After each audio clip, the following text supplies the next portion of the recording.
حضرت ابو ہریرہ رضی اللہ تعالی عنہ کی روایت ہے کہ ایک مرتبہ نبی صلی اللہ علیہ وسلم نے اپنے صحابہ کرام سے سوال کیا کہ یہ بتلائیے مفلس کون ہے؟ صحابہ نے عرض کیا اللہ کے نبی، ہم تو مفلس اسے سمجھتے ہیں جس کے پاس مال و متاع نہ ہو، یعنی بھوک مٹانے کے لیے کھانا نہ ہو، ستر چھپانے کے لیے اس کے پاس کپڑا نہ ہو، سر چھپانے کے لیے اس کے پاس چھت نہ ہو، غرض یہ کہ نہ اس کے پاس مال ہو نہ اس کے پاس کسی قسم کا اسباب ہو، وہ مفلس ہوتا ہے۔ نبی اکرم صلی اللہ علیہ وسلم نے ارشاد فرمایا، میری امت کا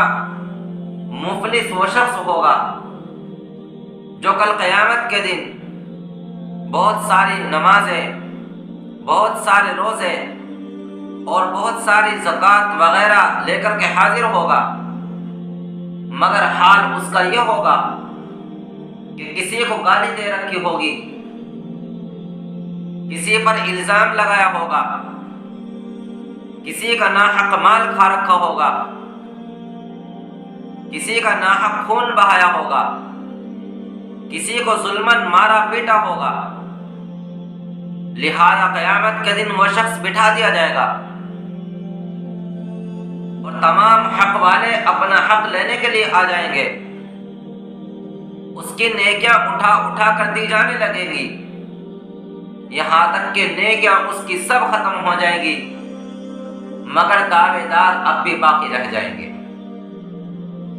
پھر ان مظلوموں کے گناہ اس شخص پر لاد دیے جائیں گے اور اس کو جہنم میں پھینک دیا جائے گا۔ یہ سب سے بڑا مفلس ہے۔ میرے عزیز دوستو، ہمیں غور کرنا چاہیے۔ آج ہم لوگ چغلی میں، غیبت میں لگے رہتے ہیں، ایک دوسرے کو طعن و تشنیع کرتے رہتے ہیں، ایک دوسرے کو ستانے اور نیچا دکھانے کی فکر میں لگے رہتے ہیں۔ ذرا غور کیجئے کہ کل قیامت کے دن جب ان کے بدلے ہماری نیکیاں لی جانے لگیں گی تو ہم کس لائق رہ جائیں گے؟ جب ہمارے ظلم کے بقدر ہماری نیکیاں مظلوموں کو دی جانے لگیں گی اور ان کے گناہ ہمارے اوپر لاد دیے جائیں گے تو ہم اپنی بیچارگی کی فریاد کس سے کر سکیں گے؟ خدا تعالیٰ بھی اس وقت ہماری کوئی فریاد نہیں سنے گا، کیونکہ یہ سب کچھ اسی کے حکم سے ہو رہا ہوگا، اور خدا تعالیٰ بھی حق والوں کو حق لینے سے نہ روکے گا۔ اور سچ بات تو یہ ہے کہ اگر وہاں بھی حق والوں کو ان کا حق نہیں دلایا جائے گا اور وہاں بھی انصاف نہ ہوگا تو پھر انصاف کہاں ہوگا اور مظلوموں کو کہاں حق دلایا جائے گا؟ اسی لیے حدیث شریف کے اندر آتا ہے، لَتُؤَدَّنَّ الْحُقُوقُ إِلَىٰ أَهْلِهَا يَوْمَ الْقِيَامَةِ حَتَّى يُقَالَ لِلشَّاةِ الْجَلْجَاءِ مِنَ الشَّاةِ الْقَرْنَاءِ، کہ قیامت کے دن حقداروں تک ضرور بے ضرور پہنچا دیے جائیں گے، یہاں تک کہ بے سینگ والی بکری کے لیے سینگ والی بکری سے بدلہ دلایا جائے گا۔ یعنی قیامت کے دن جانوروں تک میں مظلوموں کی داد رسی کی جائے گی اور ظالموں سے مظلوموں کا حق دلوایا جائے گا، تو پھر انسان اشرف المخلوقات ہو کر اور بڑی ذمہ داریوں کا اہل ہو کر وہ اس سے کیسے بچ سکتا ہے؟ اس کی گرفت تو سب سے پہلے ہوگی۔ میرے عزیز دوستو، آج کے دور میں ہر ایک شخص دوسرے کا مال و اسباب ہڑپ کرنے کے چکر میں ہے۔ وہ سوچتا ہے دوسرے کا مال ہتھیا کر میں اپنی جائیداد میں اضافہ کر لوں گا، میری دکان ترقی کر جائے گی، میری کھیتی باڑی بڑھ جائے گی، میرے بود و باش اور رہن سہن میں تبدیلی آ جائے گی۔ لیکن وہ یہ نہیں سوچتا دوسرے کا مال اپنے مال میں ملا کر کی جائیداد اپنی جائیداد میں شامل کر کے وہ اپنے آپ کو جہنم کی دہکتی ہوئی آگ کا مستحق بنا رہا ہے۔ وہ سمجھتا ہے دوسرے کے کھیت کی ڈول کاٹ کر میں نے اپنے کھیت کی مقدار میں اضافہ کر لیا ہے، حالانکہ وہ یہ نہیں سمجھتا کہ حقیقت میں اس نے اپنے کھیت کی مقدار نہیں بڑھائی بلکہ اپنے لیے جہنم کے انگاروں کی مقدار بڑھا لی۔ وہ باور کیے ہوئے ہے کہ دوسرے کا روپیہ پیسہ نہ دے کر میں نے اپنے آپ کو ظاہری نقصان سے بچا دیا ہے، حالانکہ اس کی اس حرکت کی وجہ سے ابدی دنیا کا نقصان اس کا مقدر بن چکا ہے۔ وہ سوچتا ہے کہ دوسروں پر ظلم و زیادتی کر کے میں اپنے جاہ و حشم اور اقتدار میں اضافہ کر رہا ہوں، اپنا معیار زندگی بلند سے بلند کر رہا ہوں، حالانکہ اس کی اس حرکت کی وجہ سے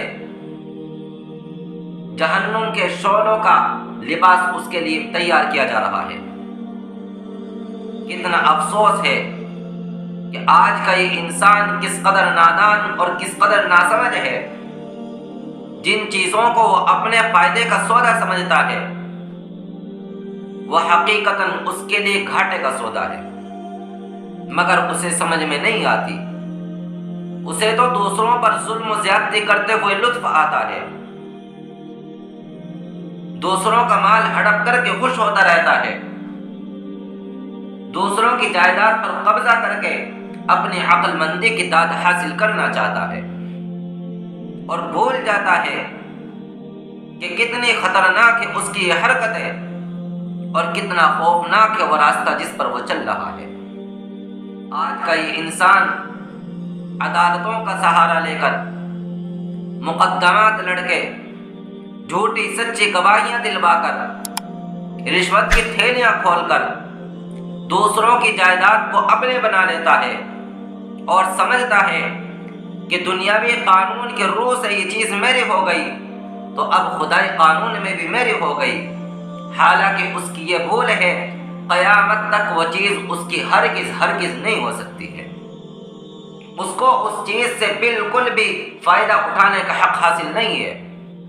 بلکہ اس کے ذریعے جو بھی کچھ وہ کمائے گا، جو بھی کچھ حاصل کرے گا، وہ سب کا سب ناجائز اور حرام ہے، اور وہ جہنم کا ایک ٹکڑا ہے جو اس نے رشوت دے کر جھوٹی سچی گواہیاں دلوا کر اور مقدمات لڑ کے حاصل کیا ہے۔ حضرت ام سلمہ رضی اللہ تعالی عنہا کی ایک روایت ہے، وہ فرماتی ہے کہ نبی اکرم صلی اللہ علیہ وسلم نے ایک مرتبہ ارشاد فرمایا کہ میں ایک انسان ہی ہوں اور تم لوگ اپنے جھگڑے میرے پاس لے کر کے آتے ہو سکتا ہے تم میں سے کوئی آدمی دوسرے کے مقابلے میں اپنی بات کو بنا سنوار کر پیش کرنے کا زیادہ ماہر ہو، لہذا میں اس کو سچا سمجھ کر اسی کے حق میں فیصلہ کر دوں۔ بس سن لو، جس کے حق میں اس کے بھائی کے حق سے فیصلہ کروں وہ اس کو ہرگز نہ لے، کیونکہ وہ جہنم کا ایک ٹکڑا ہے جو میں کاٹ کر اسے دے رہا ہوں۔ ایک دوسری روایت میں آپ نے ارشاد فرمایا من ادعا ما ليس له فليس منا وليتبوأ مقعده من النار، کہ جو شخص کسی ایسی چیز کا دعویٰ کرے جو اس کی نہ ہو، اس کو چاہیے، وہ ہم میں سے نہیں ہے، اس کو چاہیے کہ اپنا ٹھکانہ جہنم میں بنا لے۔ میرے عزیز دوستو، میرے بزرگوں، یہ ظلم و زیادتی، دوسروں کی جائیداد پر ناجائز قبضہ کرنا، دوسروں کے کھیت کی ڈولوں کو کاٹنا اور دوسروں کا کھیت اپنے کھیت میں شامل کرنا، دوسروں کی چغلی کرنا، غیبت کرنا، الزام لگانا، تہمت لگانا، جھوٹی سچی باتیں کہنا، دوسروں کو ستانا، ظلماً مارنا پیٹنا، کسی کو گالی دینا، یہ تمام کی تمام چیزیں حقوق العباد میں سے ہیں، اور حقوق العباد حقوق اللہ سے بھی زیادہ خطرناک ہے۔ اللہ تبارک و تعالی اپنا حق چاہے گا تو معاف فرما دے گا، مگر بندوں کا حق بندے ہی معاف کرے تو کرے، اللہ رب العزت معاف نہیں کرے گا، بلکہ کل قیامت کے دن سخت ترین طریقے سے وصول کیا جائے گا۔